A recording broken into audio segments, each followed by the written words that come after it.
Across the spans of time you seek to hear the tale. It's Hallows Eve. Legends lost when times were bleak. Demons' curses, tears of grief. Calamity has wrought our land. Our champions were lost to blights. Yet hope remained with Zelda's stand. Time to heal her chosen knight. And so the link from past would wake with memories to fuel his heart. Would right the wrongs for Hyrule sake, uniting peoples torn apart.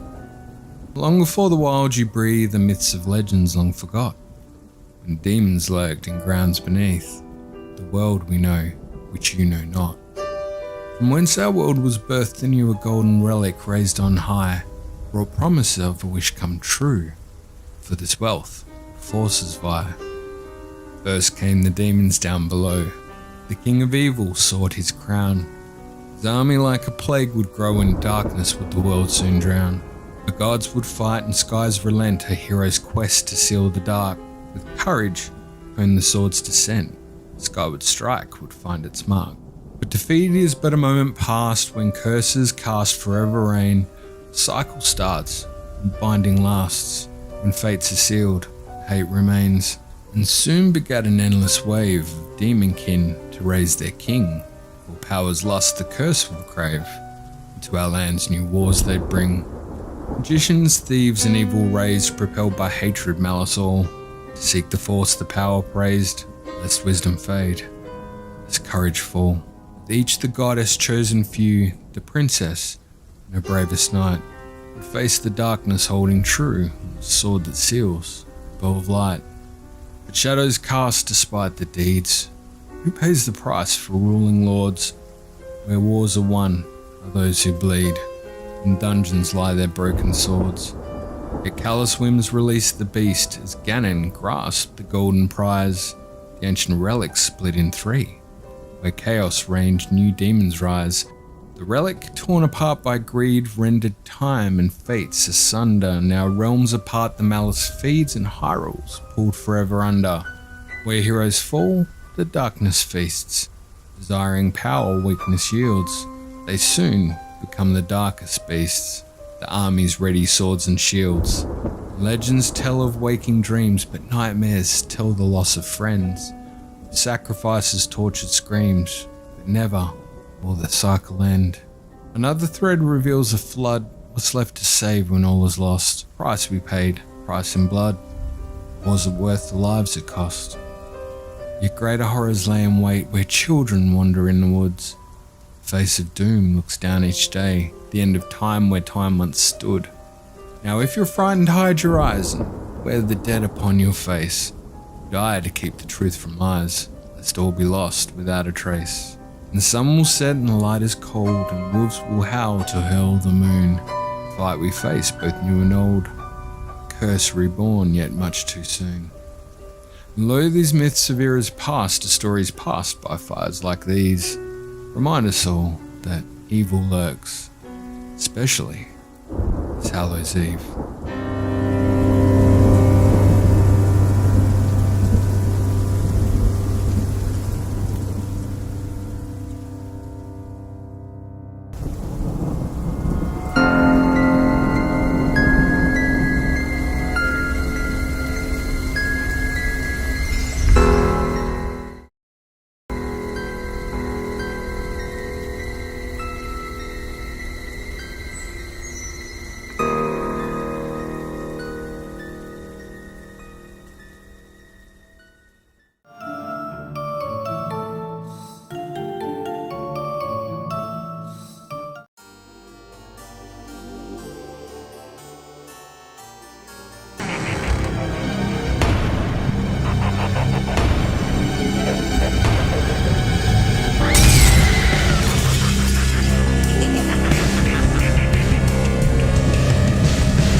Scary is all about perspective.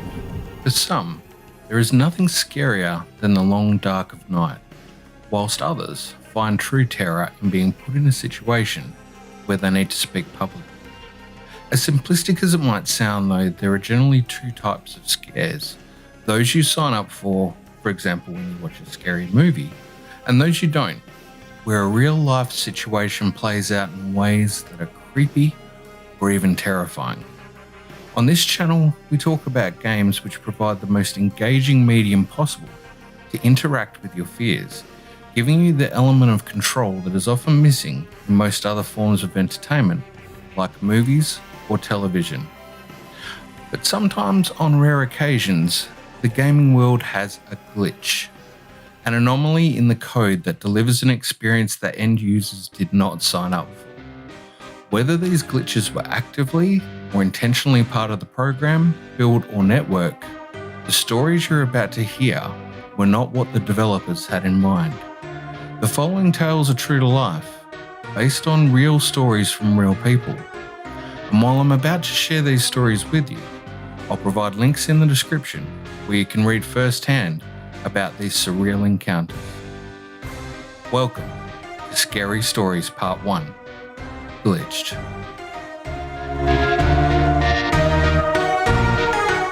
The Nintendo 3DS was a creative piece of tech for its time, paving the way for what would eventually become the Nintendo Switch, the portable beast we all know and love.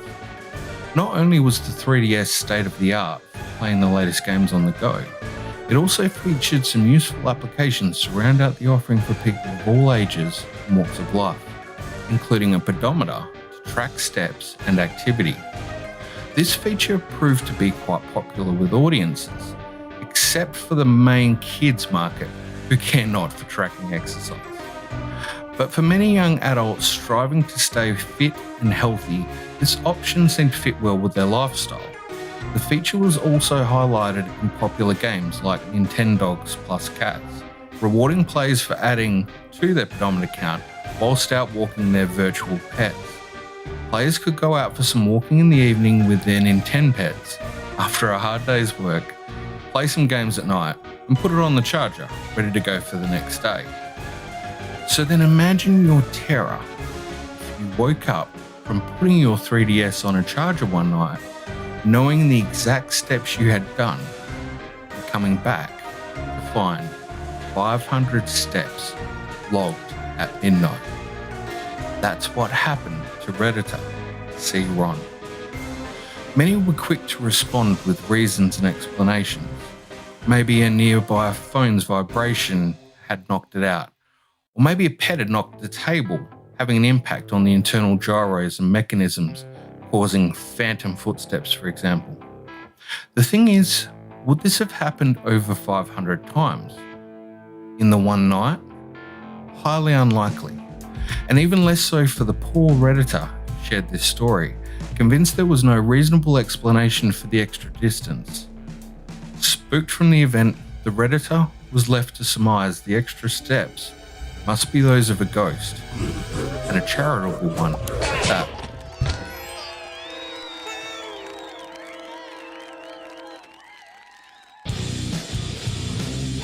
Have you ever seen a short video clip that is both incredibly quick and sensationally terrifying? Maybe so, but how about one that looks like something that you might see in a kids' TV show, like Sesame Street? In a feature article in Kotaku, developer John Zemansky was kind enough to share this little nightmare with the world, the result of some typical mid-game bug testing that caught even its creator off guard. A new survival horror game for 2021, My Friendly Neighborhood, channels the immersion of a first-person viewpoint in an environment similar to Sesame Street, albeit a lot creepier and a lot more deadly. So you can imagine just how startled John Zemansky was when this little encounter played out during a testing session. In the session, John encountered one of the enemy puppets and did the usual action of shooting. But this time, things did not go as expected. Whereas the puppet would normally fold due to the impact of the bullet slowing its movement to the player, this puppet instantly split into a dozen or so more puppets, with an explosion of creepy-ass clones suddenly filling the small room furiously scrambling at their creator.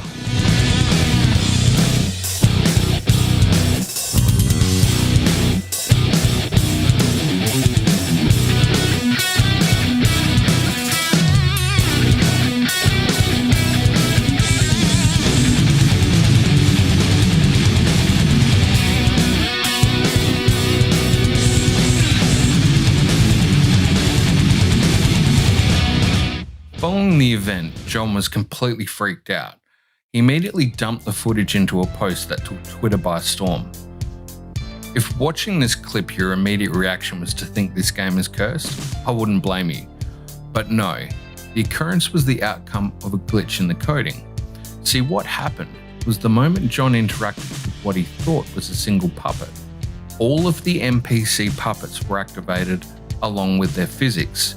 So they began pushing and shoving each other out of the way within a single space in order to reach the player, creating the wave of puppets that's seen in the clip. The bug was so impactful that John has decided to keep it in the game. He's quoted as saying, "This effect is definitely going to make it into the game, but instead of relying on the fail-safe interactions of the physics system, I'll code the effect in a much more quote-unquote intended way." Good to know that mind-bending terror in this game will now be intentional, even if it is still the stuff of nightmare fuel. Radiant oblivion in the sky. Bethesda is a gaming publisher that traces its origins back to 1986, with its formation under Christopher Weber, a talented developer who rose through the ranks of ABC in the US to become the manager of technology forecasting. The company grew its ranks and experience, culminating in acquisitions, mergers, and even a major, if not somewhat controversial deal with Microsoft in 2020. But particular to gaming circles, Bethesda has developed some of the industry benchmarks, with franchises including the Elder Scrolls series, Fallout, Dishonored, and even more recently Deathloop. Keeping Bethesda successful has been their willingness to tackle complexity and bleeding-edge technology and trends, willing to pioneer a space that others dare not tread. They've built a reputation on their realistic depiction of open-world role-playing games, otherwise known as RPGs. And they have allowed players a new foundation of freedom. Their efforts carved out a new space in gaming, a genre that is now a staple of major developers and franchises worldwide. Programming these massive open worlds could not have succeeded though if there was nothing for the player to do or to interact with. And this was one aspect Bethesda revelled in like no other.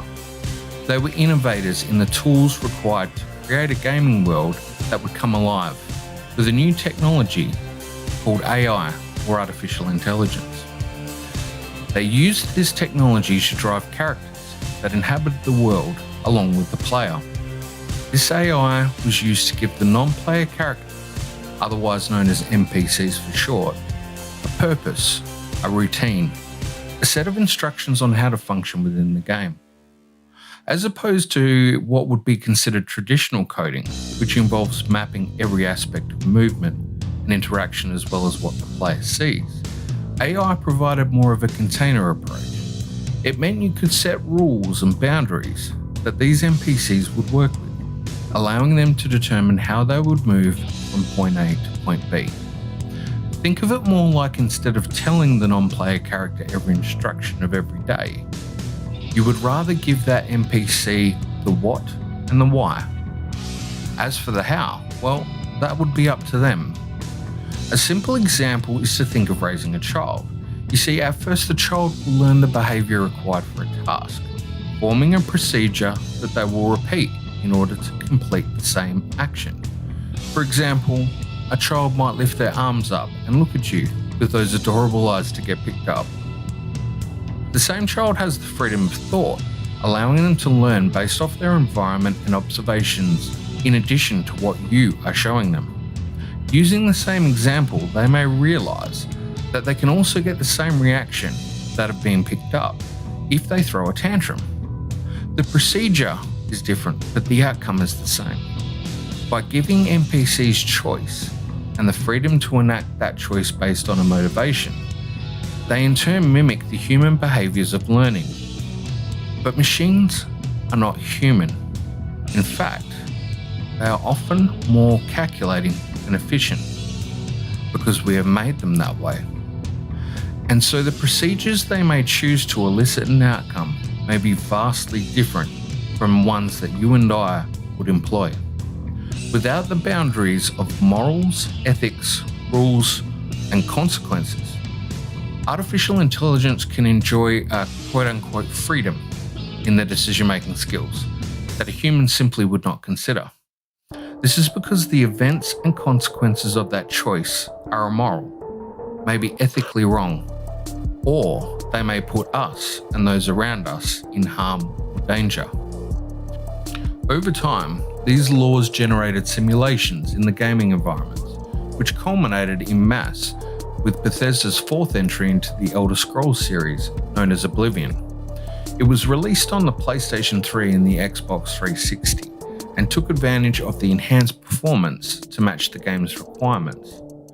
Bethesda introduced the world to its new tech, known as the Radiant AI system, the next level AI that not only provided laws, but also simulations of pressure on the non-player characters for things like resources, individual needs, as well as how the player might interact with the system, dynamically changing these pressures whether directly or indirectly. Non-player characters would be assigned a personality type to begin with, but this default personality was susceptible to change, and it would react to the world around it. An example of a base personality would be aggressive enemies, who would typically seek to attack the player on sight. In a game without this type of Radiant AI, this enemy would continue to attack the player, even if another enemy was causing it damage in the course of trying to attack the player. You can all imagine those scenarios in games where you're being attacked by multiple enemies at the same time. But with Radiant AI, the enemy who is now beset by another enemy as a consequence of its typical attack pattern may decide that the other enemy is a higher threat, as the damage is impacting its programmed need to survive. Similar to how any living being may react in the real world, a digital creature will decide the course of action best suited to ensure its survival. In this example, it might now attack the other enemy, allowing the player to move away from the conflict while the two enemies continue their aggression directly with each other. This Radiant AI is seamless, as on nearly all accounts, the non-player character does what you would expect it to do for the personality that it has been assigned, following predictable models and paths that fit their initial design. During development though, it's not unusual for programmers to tweak this programming. The goal is to test extremes and scenarios, aiming to ensure a smooth experience for end users. In adjusting the Radiant AI, developers at Bethesda had a creepy experience that surprised even those who had built the very code being used. When developers allowed the NPCs more freedom to act on their own impulses based on their personal motivation of that character, some results were alarming, where no predictive models could have prepared them for what happened. Like many games, the Elder Scrolls series has potions designed to give players buffs of various types which can affect performance. The perfect trope in gaming is the health potion. Where the Elder Scrolls differs slightly is with the AI system and the substances which are available in-game for both players as well as non-player categories. One such concoction is called skooma, more commonly referred to as moon sugar. Skooma is a fictional potion that increases the user's strength, speed, and stamina. The digital substance is coded to be addictive, with in-game side effects including loss of voice, minor fits, and even on the rare occasion, death. The world is even inhabited with skooma addicts, an eerie reflection of the real world reproduced to provide even more immersion in a game by blurring the lines between the digital and real world's users' experience. In a story shared by an Oblivion game designer, There was a quest with the Dark Brotherhood where the player would meet up with a shady merchant character who sells skooma for an interaction to move the quest forward. But when developers doing the test went to meet the merchant, they found his character dead before they had even arrived. Curious to know how this had happened and why, they investigated the trace logs and were shocked to see the results. With the leash a little looser from NPC guidelines, these non-player characters were inhabiting the local skooma den and were now free to make more choices. In an example of art imitating life, they were trying to get their skooma fix. And when they didn't have any skooma, they were killing the merchant to get it. So that was Radiant AI during development of The Elder Scrolls IV: Oblivion, somewhere between 2002 and 2006 when the game was released. So around 5 years later, Bethesda would outdo themselves yet again with the release of The Elder Scrolls V: Skyrim. With Skyrim, Bethesda took everything they had learned and raised the bar beyond what games knew to even be possible. The world was massive and filled with so much to do, including quests, side quests, exploration and adventure, that by many it was considered to be overwhelming. Setting the benchmark yet again, Skyrim became the inspiration and yardstick for future blockbusters like The Witcher 3: Wild Hunt and The Legend of Zelda: Breath of the Wild. The massive scope also included upgrades to the already legendary AI from Oblivion, with many stories surfacing about NPC behaviours driven by dynamic events in this technical masterpiece. Quoting the Elder Scrolls wiki on fandom, the Radiant AI in Skyrim keeps track of your deeds, good or evil, and modifies character reactions appropriately. If you commit a crime against a character, they may send hired thugs after you to teach you a lesson, or even hire a Dark Brotherhood assassin. If certain characters are killed, others may assume their roles. For example, Solder will become landlord of the Bannered Mare if the original owner is killed. Should you drop an item, characters might ask if they can have it, or say, "Why did you do that?" Or a guard will make you bribe him to prevent a bounty from being raised. Interesting, huh? Whilst Bethesda opted to increase the usage of the Radiant AI system they were testing in Oblivion, the guidelines remained somewhat tight, which is understandable. With so many variables at play, who could possibly account for every scenario that might produce an undesired result? Further to this topic, Bethesda also had to contend with modding, a practice whereby players use developer tools to edit the underlying code and create modifications of the base or vanilla game. Even so, stories started to circle around what could only be called interesting behaviours from non-player characters under particular circumstances. Considering the sheer volume of players, the numbers would still be considered significantly rare. But quantity is not the yardstick of a good story.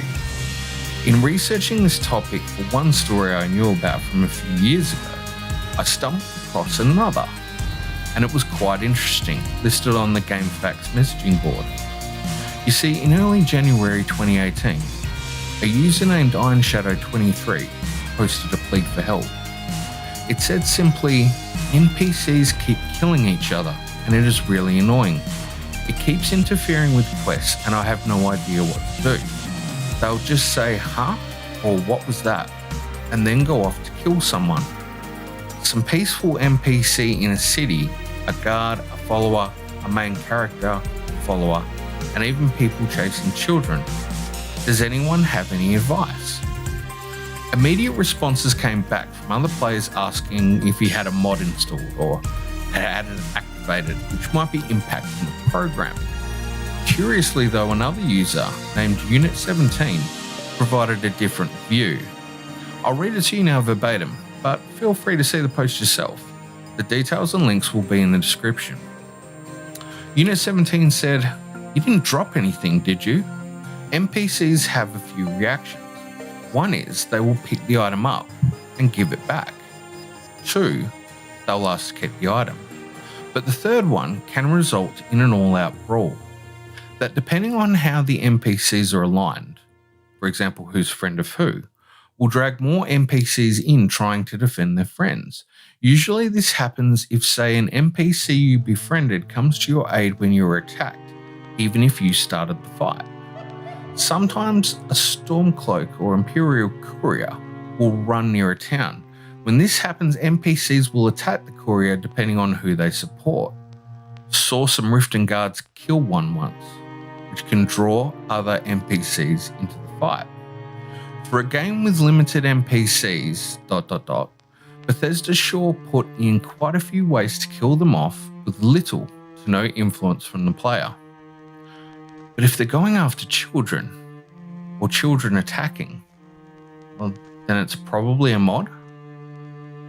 The thread ends there and has since been archived, and although you could say that this is a fake, designed to troll the forums, a little research uncovers plenty more examples of NPC rating and AI behaviours that can only be described as creepy and unsettling. There's no doubt in my mind that not all of these stories are true, but the example of non-player characters attacking each other is the one that comes up often enough to cast a shred of doubt into even the hardiest of skeptics. So what do you think?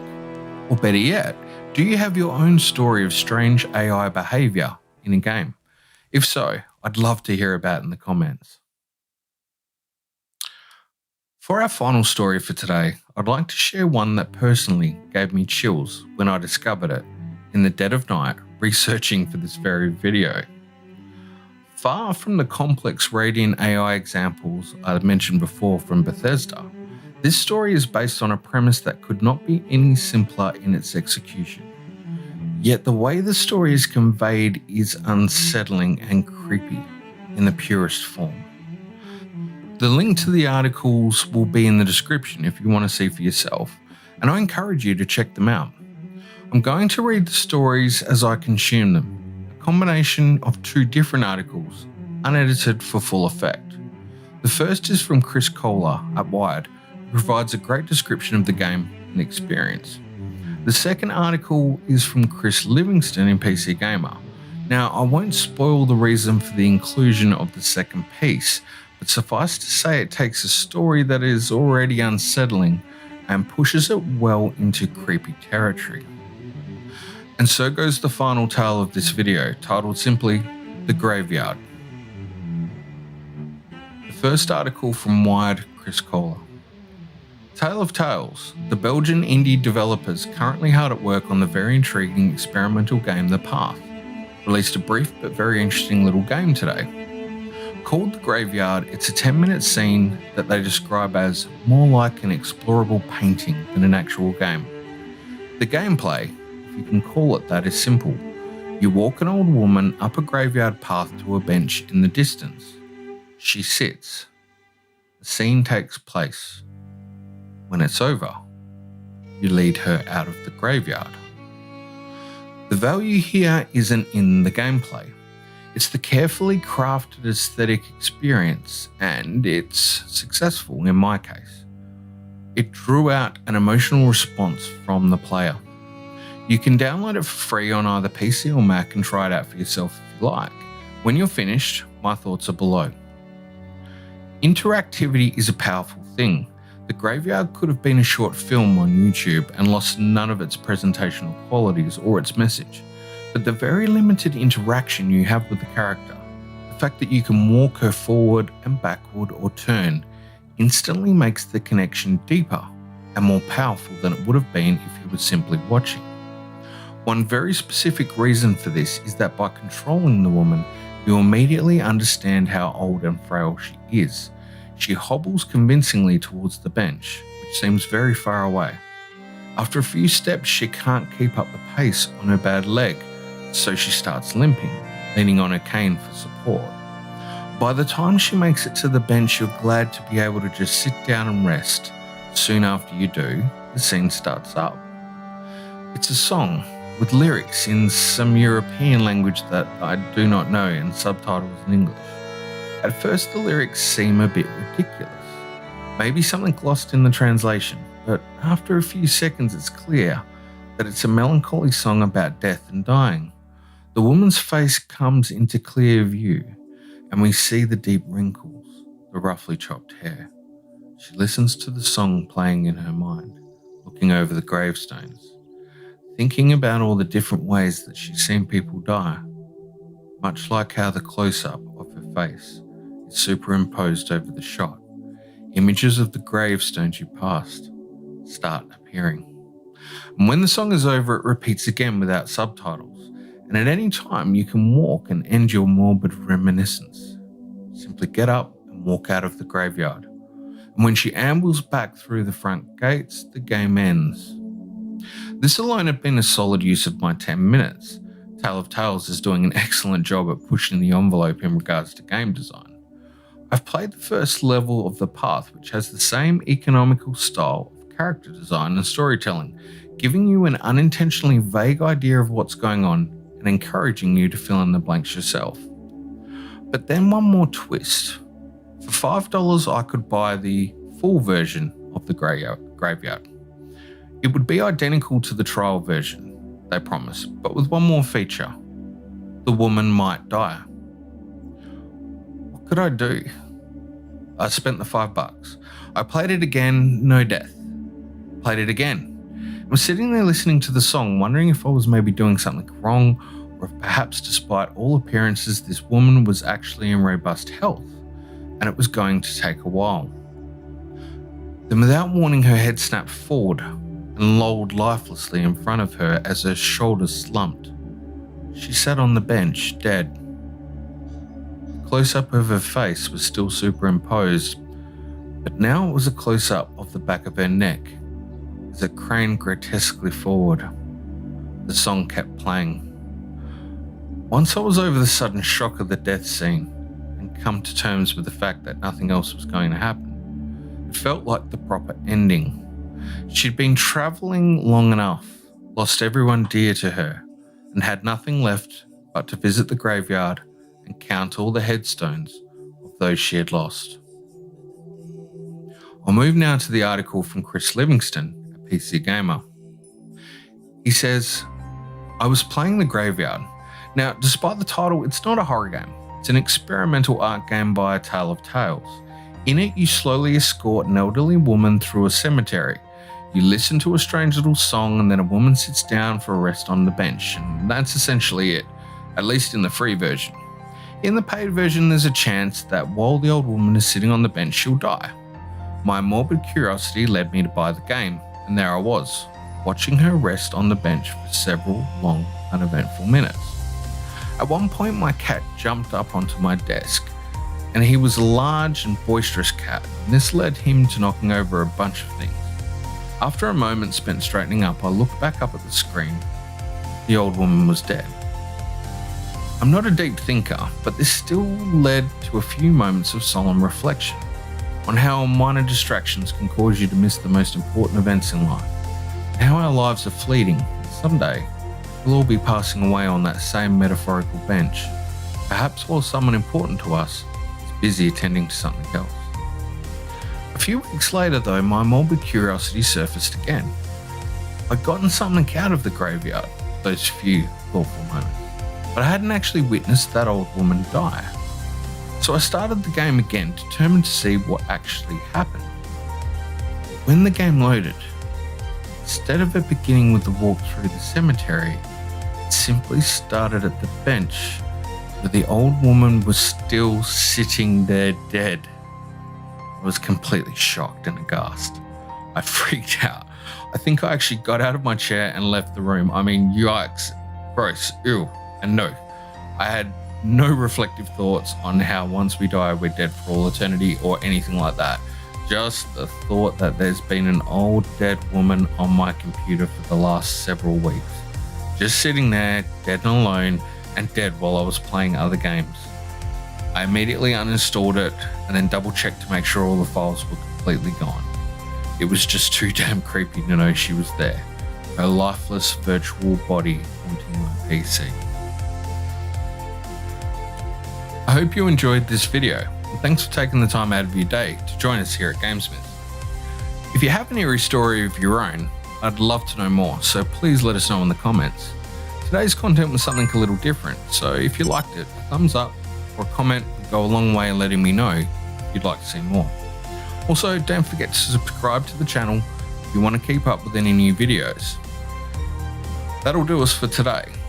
So, once again, thanks. Enjoy the rest of your day. And as always, stay amazing. See you next time.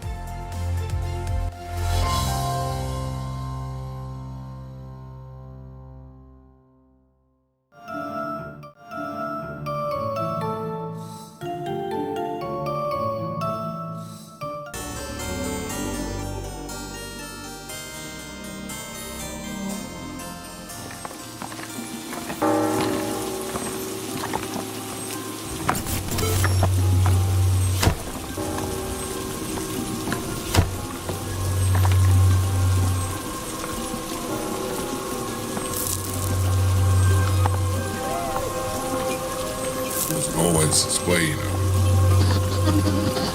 How do you mean? It's hard to explain. Things were, well, different. I was. Is it better? Then? No.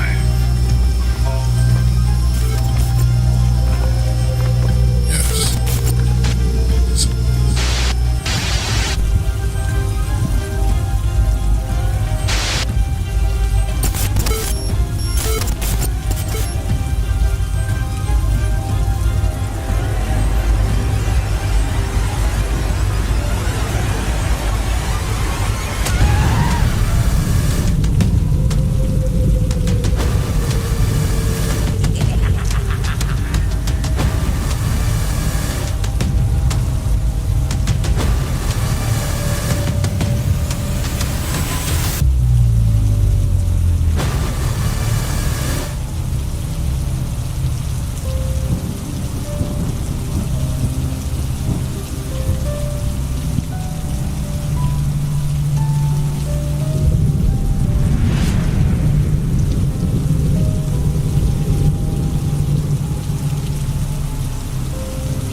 Warmth of the afternoon easterly breeze starts to give way to a chill. Signals a change of season. It's late July in Perth, WA, a remote pocket of the late 1980s world. A world growing on the cusp of an information revolution. Here in my suburb, my street, the only revolution we cared about was being kids, playing games. My friend and I had hurried back from school, obsessed with getting more exposure to this amazing new game, Super Mario Bros. It was unlike anything we'd ever seen. On that particular day, I was more keen than usual to get lost in another world, something colourful and animated. It had been an odd day with strange events happening more than usual. I had a class that day that struck a chord in my already overly stimulated imagination. You see, each week we'd have a special class to learn about our Aboriginal heritage, culture, and traditions. Following the usual introductions, the day's lesson began when an elder from the Noongar tribe entered the room to begin teaching us the traditional ways. Her hair was wild and white, reflecting curls of character that defied any taming Western hairstyling equipment could afford. And her eyes commanded attention as they created a vacuum into a black hole the audience around her. Over the course of the next hour, she shared her knowledge, which focused on the traditions of the people and the reasons for sensitivity around photography.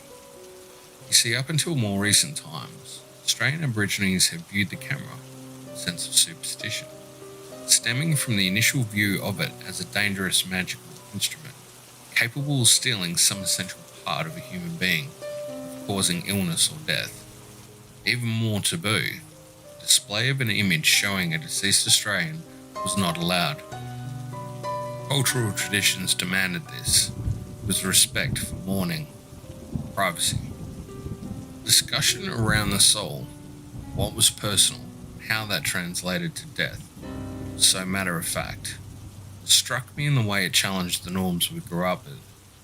We learned how this was true for many ancient cultures, which got me thinking about how their wisdom was isolated from each other as they were geographically. was a collective knowledge that harkened back to a primitive understanding of life and death that our modern society had simply forgotten. Could there be more to this than I knew? Could a tangible entity exist within us all, something spiritual that was linked to the supernatural we did not understand? The thought was exciting and terrifying, yet my awe of this notion was jabbed back to reality with a sudden kick to the lower back from a friend sitting behind me. He decided that kicking me was more fun than learning. So with that, the lunch bell rang and we made our way outside to eat and play football. For the rest of the day, the session stayed with me, and I found myself drifting into a deep thought, staring aimlessly around the class as time ticked away. I needed a distraction, and the world of gaming was the best kind of distraction, hopefully. So picking back up where my friend and I were now playing again, our fun was abruptly interrupted by my brother and a few of his mates as they barreled into the lounge room, excited by a recent discovery. Not far from where we lived there was open bush, prime territory for housing developments, as the great urban sprawl worked its way south from the city. With a new extension of the suburb underway, machinery was being brought in to clear out the few small asbestos-clad shacks that lined the adjoining street. The houses had long been vacated, and locally, they got a reputation as haunted by the kids who roam the area like BMX vigilantes. The realisation that our local attraction was about to be gone, there was a real sense of urgency to make the most of our last chance, to not only flirt around the outside of the house, but to actually go inside this time, put the rumours to bed once and for all. Were these houses really haunted?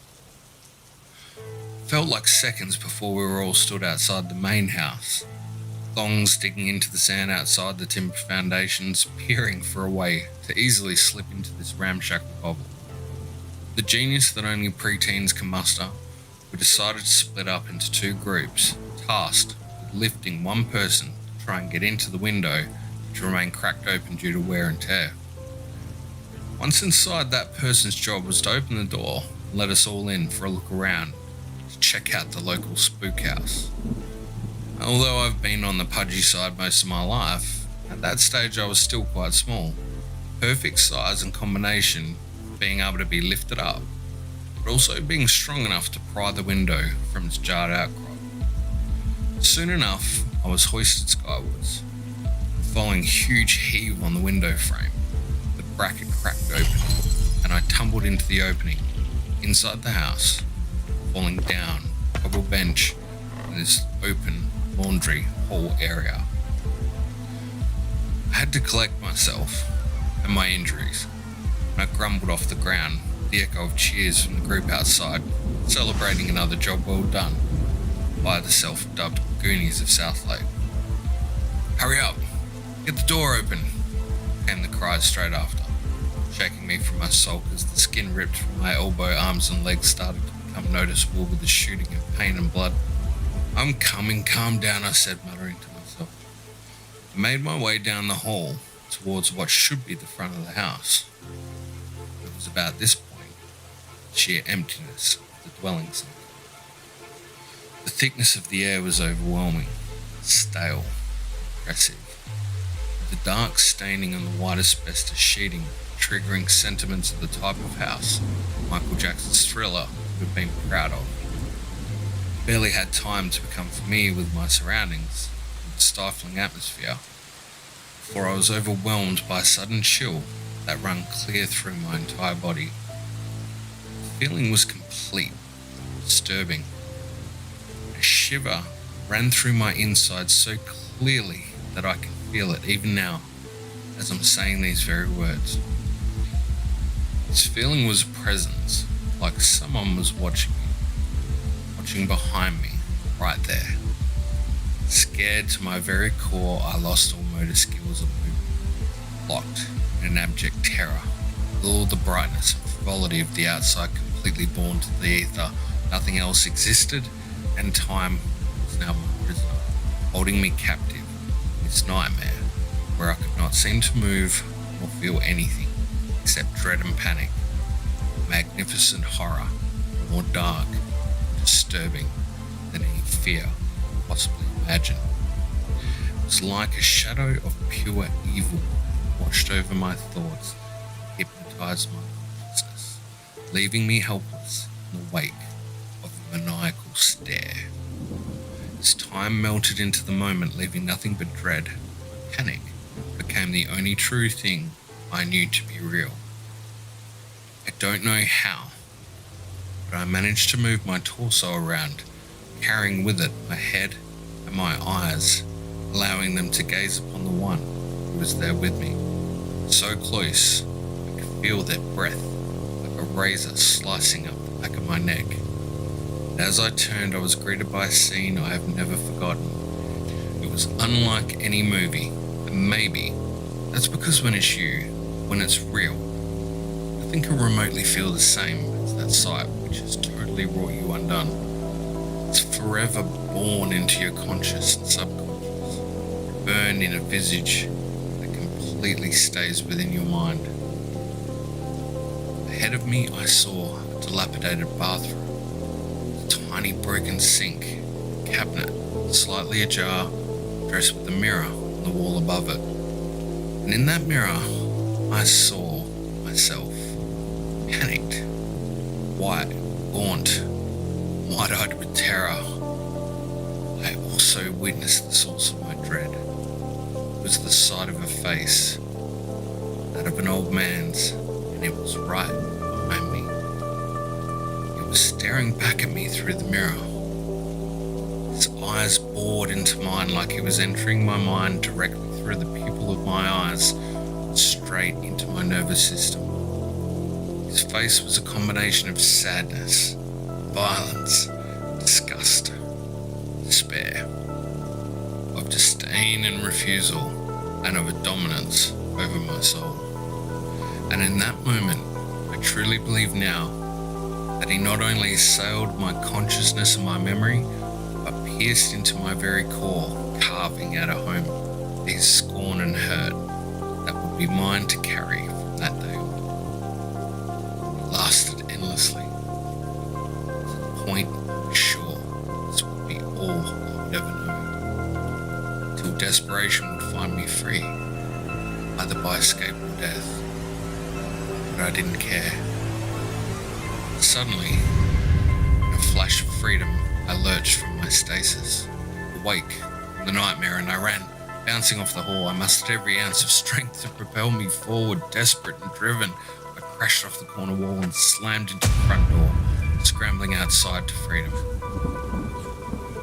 I can't tell you what happened after that exactly. It was a blur, and I tried to explain what had transpired to my friends. I was grasping for breath, and for the words to explain the events of the ordeal that happened only moments earlier. My skeptical brother and friends were surprisingly supportive, I recall. Maybe due to the shock I displayed, or maybe because they believed the place to be haunted the whole time. And this moment provided the all-vital validation every urban myth needs.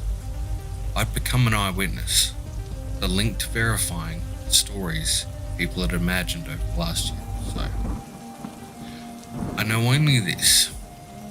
Firstly, there was no way humanly possible that I was ever going to go back into that house. Second, is that when I was asked to describe the face that I saw, I could only say the man was angry, seething with rage and emotion. He was old and wrinkled, his skin looked dirty, and his hair was white, grey with flecks of black. His eyes were scary and familiar at the same time, like he knew me, like he'd been waiting for me to complete his horrific torture. I've carried that sight with me every day since. In fact, the winter of that year, I barely left my house, even during school holidays, as I came to terms with a new fear that had become my partner and enemy. Within, it began a new cycle of nightmares, the gravest ilk that I carry to this day, nightmares of such filth, gore and carnage that for me to describe them to would insult the very fabric of decency. Yet I know this nightmare, this violence, sadness, it's not me. It's him. What he's done to my soul. In that mirror, his reflection became mine. Now I adorn his malicious doom in my grasp, stay true to that boy who lost a part of himself in that house. Dear listener, this tale wasn't planned. It rose up from my deep memory, writhing into my fingers as the story reeks the same sense of dread it did over 30 years ago. And what has occurred to me now as I finish this tale is that the face I saw that day is no longer a stranger. I think I've seen it. Something very similar before. It's the face that stares back at me in the mirror when I'm alone. I now have that same white hair shooting through my black beard. My face is aging, wrinkles burning into my furrowed brow, dominated with angst, carving a deepness to match the dread of my burden. Have I become him? Was it me all along? I've been lost and scared, horrific terror thriving, growing inside, and burrowing deep into my very soul day after day. Like a piece of myself was lost in that mirror, it was replaced by an entity who has slowly devoured its host. But now it's over, and the story has been told.